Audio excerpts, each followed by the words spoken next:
Picture yourself in 1939. The living room smells of pipe tobacco and fresh coffee. The radio hums softly in the corner, Jack Benny crackling through the speaker. But tonight, your neighbor invited you over to see something new, something impossible. You walk next door, and there it is, a massive wooden cabinet, taller than a child, standing like a piece of fine furniture against the wall. But inside that cabinet is a small glass screen, glowing with a faint, flickering light. And on that screen, impossibly, you see moving pictures. Not in a theater, right there in someone's living room. Your heart races. You lean in closer. The image is fuzzy, no bigger than a dinner plate, and it flickers and rolls. But you can make out faces, voices. Live from New York City, broadcast through the air, landing right here in this ordinary American home. You don't know it yet, but you're witnessing the birth of something that will change everything.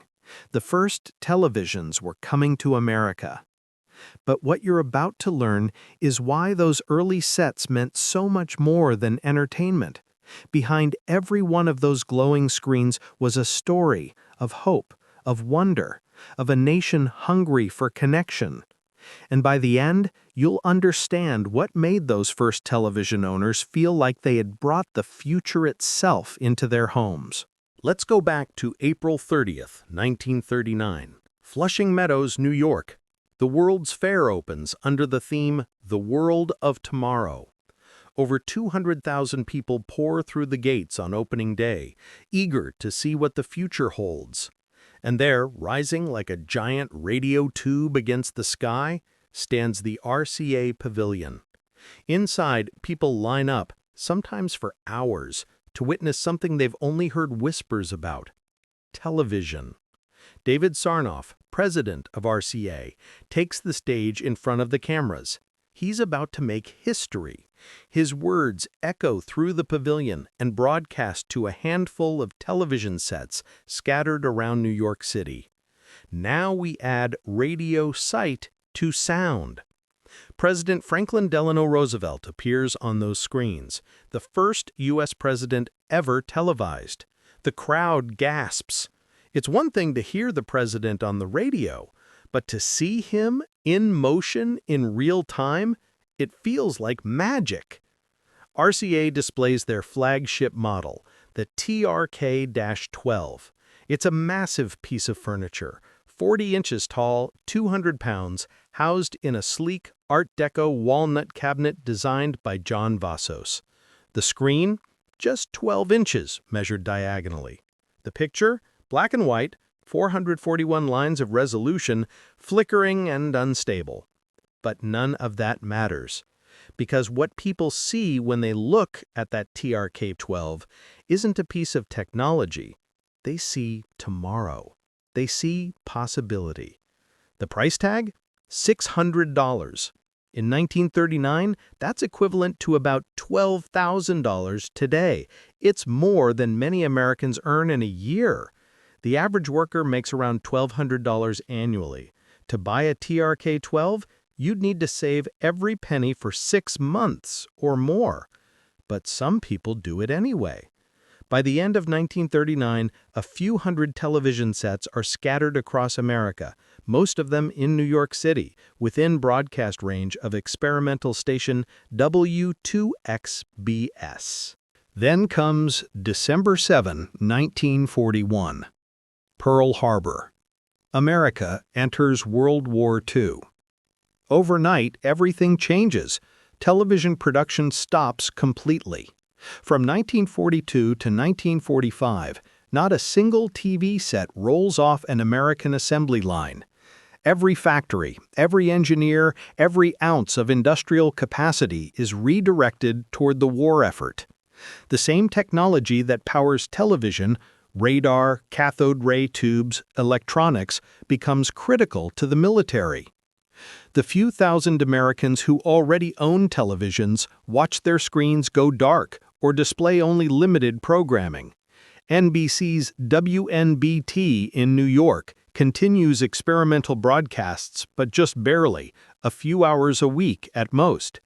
Stations are required to broadcast only 15 hours per week under their commercial licenses, which the FCC granted on July 1, 1941, the same day the first legal television commercial aired, a 10-second spot for Bulova watches that cost $9.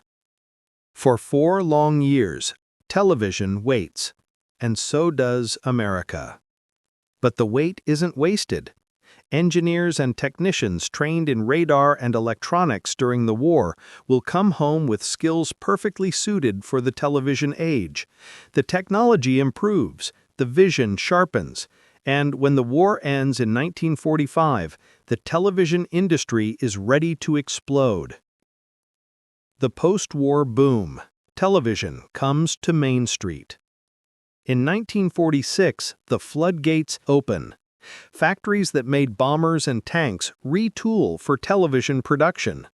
RCA, Philco, DuMont, General Electric, Motorola, they all rush new models to market. The screens are still small, 7, 10, 12 inches. The cabinets are still enormous, great wooden consoles that dominate the living room. But now, for the first time, ordinary middle-class families can afford them. Prices drop. In 1946, a basic tabletop model costs around $200.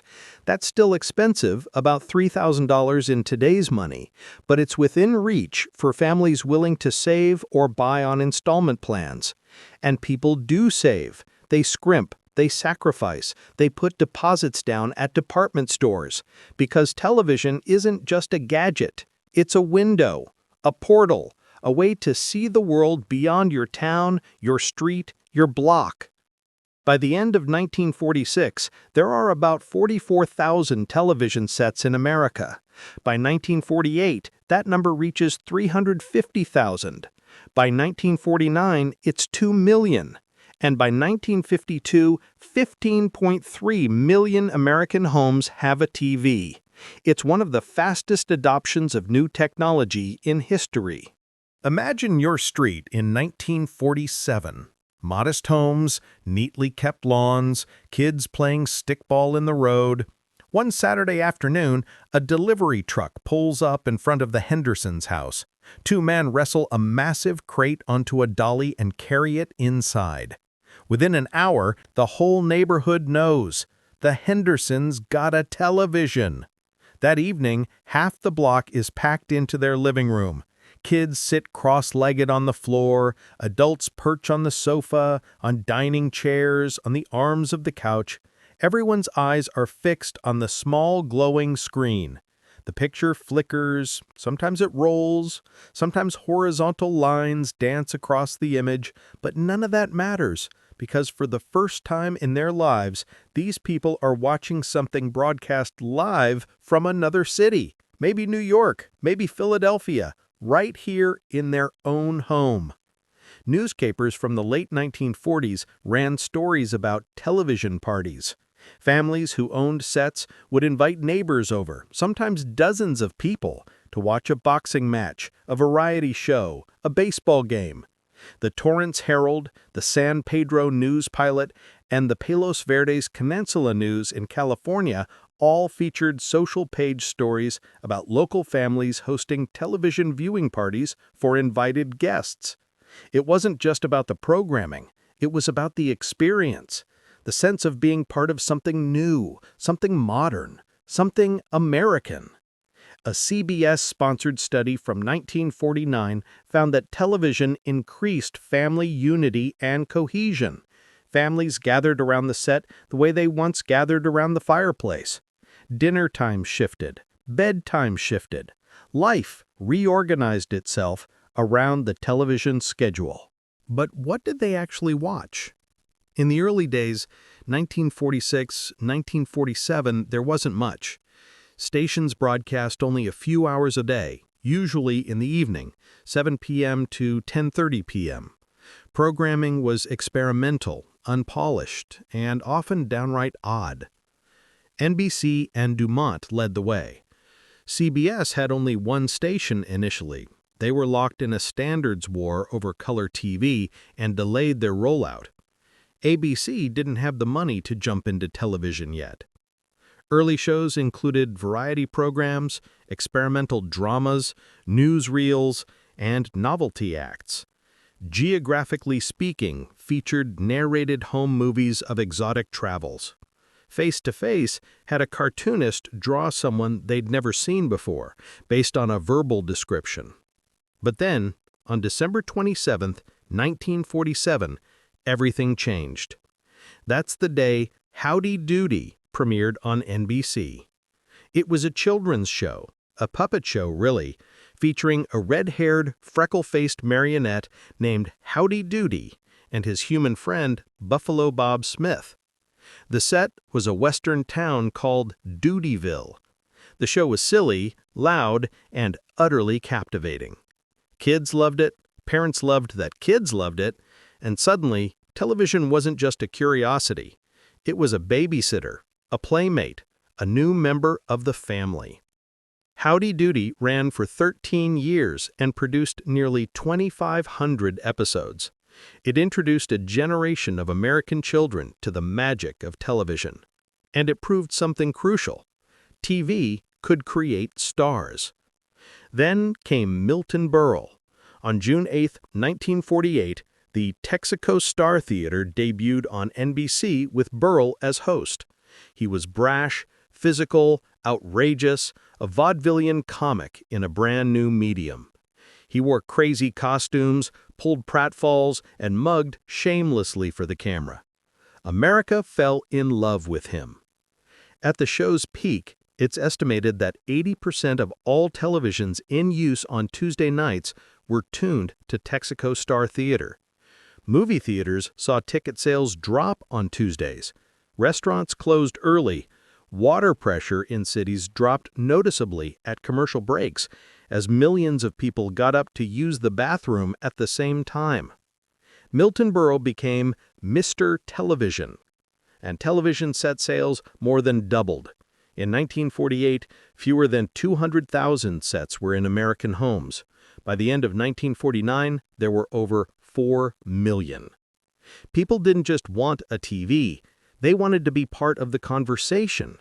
They wanted to laugh at Uncle Milty, to sing along with Howdy Doody, to watch the Brooklyn Dodgers play the Philadelphia Phillies, the first televised World Series broadcast by NBC in 1947. Television was no longer a luxury, it was becoming a necessity. Let's talk about what those early sets were actually like. The TRK-12, the flagship RCA model from 1939, had 36 vacuum tubes and weighed over 200 pounds. It wasn't just a television. It was also a radio with 3 bands and motorized tuning, plus connections for an external phonograph. You could listen to Bing Crosby on the radio, watch a live broadcast from New York, and play your Glenn Miller records, all from the same piece of furniture. But the screen was only 12 inches, measured diagonally, and the cathode ray tube, the heart of the TV, was mounted vertically inside the cabinet. You didn't look directly at the screen, you looked into a mirror mounted in the top of the cabinet, which reflected the image. It was ingenious, but it also made the picture dimmer and more prone to glare. By the late 1940s, manufacturers abandoned the vertical design. New sets had the tube mounted horizontally so you could watch the screen directly.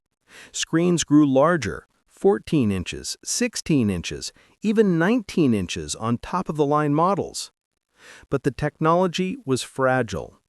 Tubes burned out, capacitors failed, the picture rolled, flickered, or disappeared entirely. Every neighborhood had at least one TV repairman, a guy with a toolbox full of replacement tubes and a soldering iron who made house calls to fix your set when it inevitably broke down. Many repairmen learned their trade through correspondence courses or home study, programs advertised in the back of Popular Mechanics or Radio News magazine. They'd study circuit diagrams by lamplight, practice on old radios, and eventually graduate to repairing the new televisions popping up in every home on the block. It was a good business. There was always another set that needed fixing. In the beginning, television was regional. If you lived in New York, you could watch NBC and Dumont. If you lived in Los Angeles, you could catch limited broadcasts from Don Lee Network's W6XAO, which aired the 1940 Tournament of Roses parade to 381 viewers, a number that would grow to 300,000 by 1947. But if you lived in the Midwest or the South, or anywhere more than 50 miles from a transmitter, you were out of luck. Everything changed on January 11, 1949. That's the day the coaxial cable linking the East Coast and the Midwest was activated, a moment television insiders called the Golden Spike, referencing the completion of the Transcontinental Railroad. Now, for the first time, a program could air simultaneously in New York and Chicago. Later that same year, more stations and relay towers came online. By 1951, the first true coast-to-coast broadcast aired. President Harry Truman speaking to 13 million television sets across the country. Television was becoming a national medium, and with it came a shared culture. Suddenly, a family in Maine and a family in California could watch the same show, laugh at the same jokes, and talk about it the next day. Television was knitting the country together in a way that radio never quite had. But behind the statistics, the technology, the networks, behind all of that were people. People like the young couple in Detroit who saved for 2 years to buy their first TV in 1949. They put it on layaway at Hudson's department store, paying $10 a month until they could bring it home. The night it arrived, they invited both sets of parents over. They turned it on, and they all sat there, tears in their eyes, watching fuzzy images of a boxing match they didn't even care about. Because it wasn't about the boxing match. It was about what the television represented. Progress, prosperity, the American dream delivered in a walnut cabinet. Or the widow in San Marino, California, who bought a small tabletop set in 1947 so she could watch the news. She'd lost her husband in the war.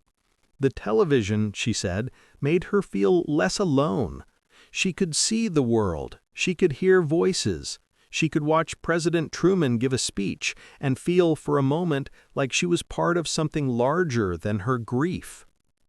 Or the family in rural Oklahoma who didn't have electricity until 1946, and by 1950 they had a television. They ran an extension cord from the barn generator to power it. The picture was terrible, the sound cut in and out, but every Saturday night they gathered around it to watch the Grand Ole Opry, broadcast live from Nashville.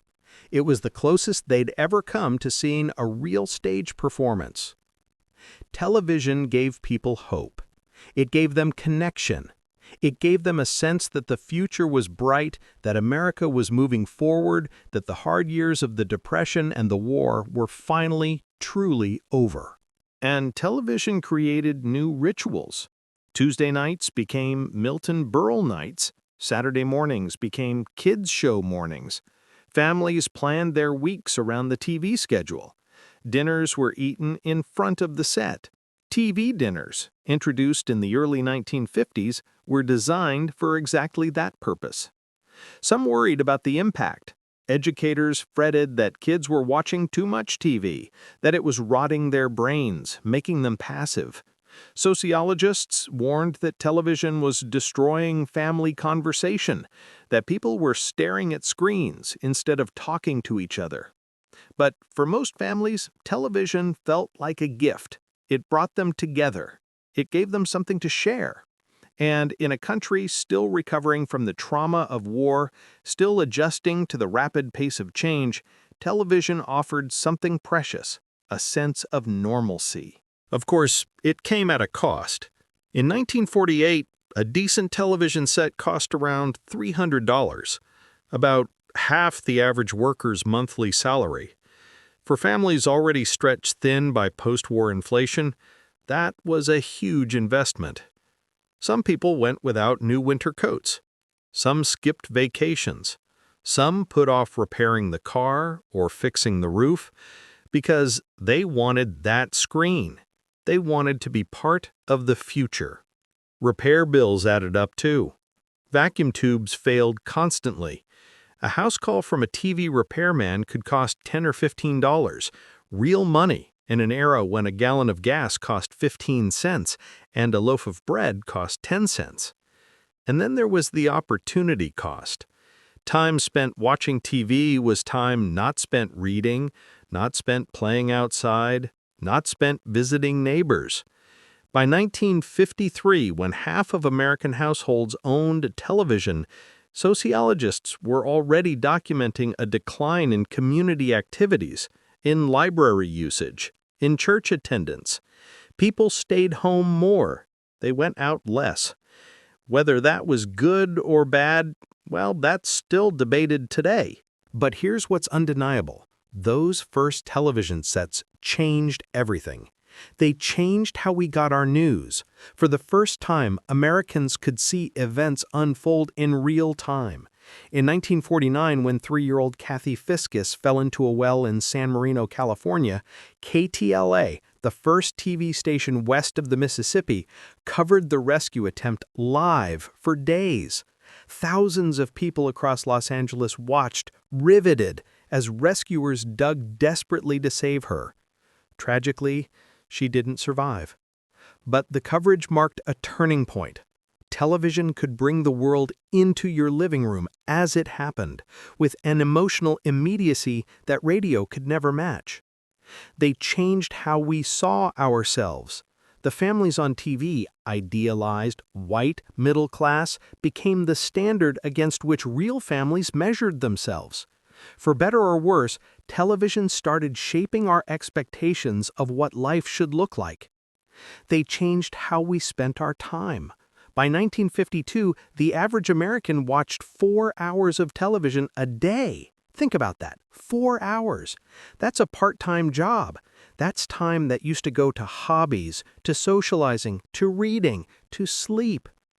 And they changed how we connected. Television created a shared culture.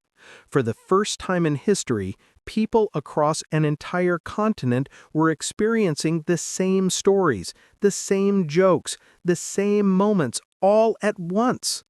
That's powerful. And it started in the 1940s, in those living rooms, with those flickering black and white screens. So here's the truth behind those first televisions. They weren't perfect.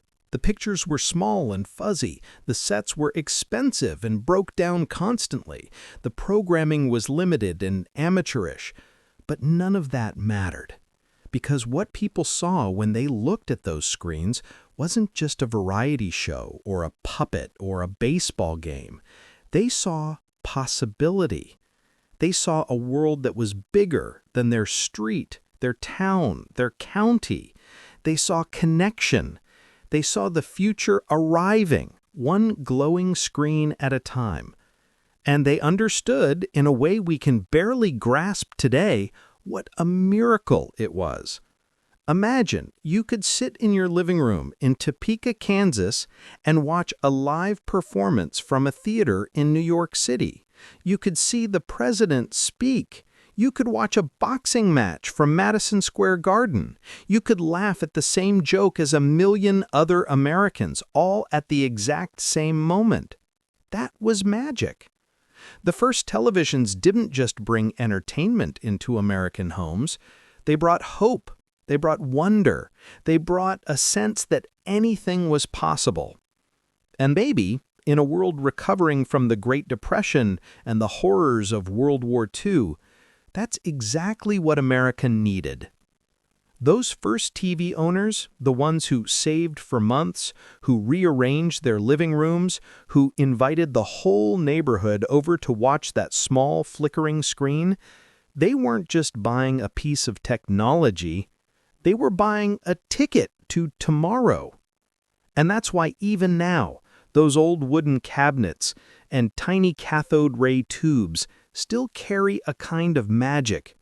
They remind us of a time when the future felt bright, when progress felt real, when a glowing screen in the corner could make a whole family believe that the best days were still ahead.